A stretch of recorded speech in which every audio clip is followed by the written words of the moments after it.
जय श्री राधे। पूज्य श्री सद्गुरुदेव भगवान के चरणों में प्रणाम। पूज्य श्री प्रेमानंद जी महाराज से साधक ने प्रश्न किया, महाराज जी हठ पूर्वक लगाने पर भी कभी कभी मन भजन में नहीं लगता, इसका कारण क्या है और उस समय हम क्या करें? पूज्य महाराज जी कहते हैं, साधक अवस्था में कभी कभी भजन में मन नहीं लगता है, भजन से मन उचटता है। इसका कारण है कि हमारे अंतःकरण में सत्वगुण, रजोगुण और तमोगुण का चक्र चलता रहता है। जब अंतःकरण में सत्वगुण की वृद्धि होती है तो खूब उत्साह से भजन में मन लगता है, लेकिन जब अंतःकरण में रजोगुण बढ़ता है तो मन में विषय भोग संबंधी अनेक इच्छाएं होने लगती हैं, और तब तमोगुण की वृद्धि होती है तो निद्रा, आलस्य, प्रमाद आदि क्रियाओं में प्रवृत्ति होने लगती है। उस समय साधक को घबराना नहीं चाहिए।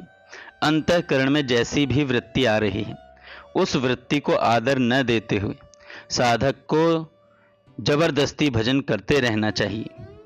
हित ध्रुवदास जी महाराज कहते हैं, कबहू तो थोरो भजन, कबहू होत विशाल, मन को धीरज छूटे नहीं, गहे न दूजी चाल।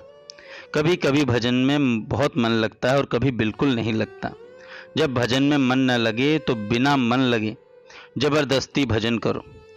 इससे जो गुणों का प्रवाह है वह तुम्हें परास्त नहीं कर पाएगा, और यदि मन भजन में नहीं लग रहा और तुमने भजन छोड़ दिया तो जहां वो मन गुणों के प्रवाह में फंसा था वह तुमसे कहीं ना कहीं असत चिंतन, असत चेष्टा करवा ही लेगा।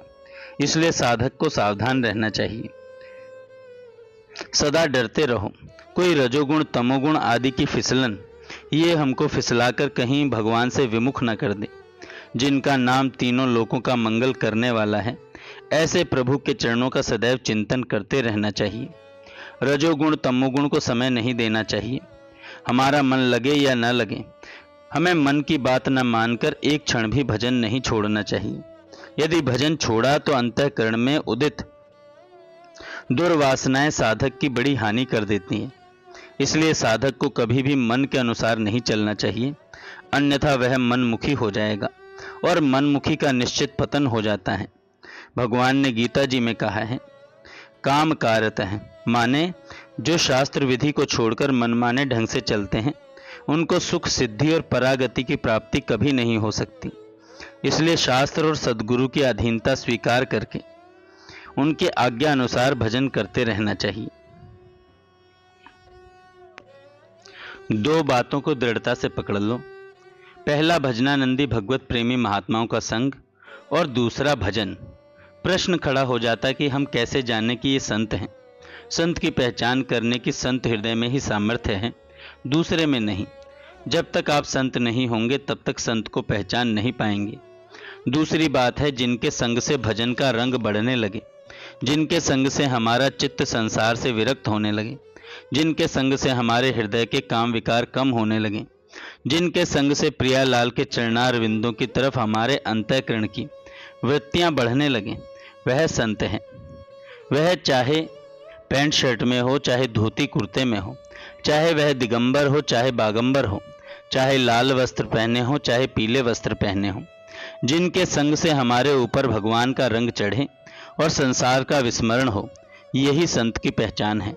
संत की असली पहचान तो कोई संत ही जान सकता है, दूसरा नहीं जान पाएगा।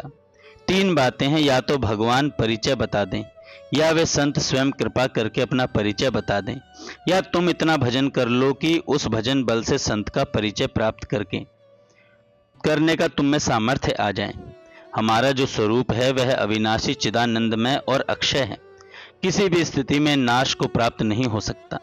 हम अविनाशी होते हुए भी नाश को प्राप्त हो रहे हैं, हम आप्त काम होते हुए भी कामनाओं से जल रहे हैं, हम चिदानंद रस स्वरूप होते हुए भी नाना प्रकार के माइक सुखों में, जहाँ किंचित मात्र भी सुख नहीं है, वहाँ भटक रहे हैं। इसका कारण है अज्ञान। जब भगवान की कृपा से सत्संग मिलता है तो संत महापुरुषों की कृपा से विशुद्ध विवेक का प्रादुर्भाव होता है, और वह विवेक इस माया बंधन को नष्ट कर देता है। इसलिए जब प्रभु बहुत कृपा करते हैं तब सत्संग प्रदान करते हैं। जब द्रवहि दीन दयालु राघव, साधु संगति पाइए। जय श्री राधे।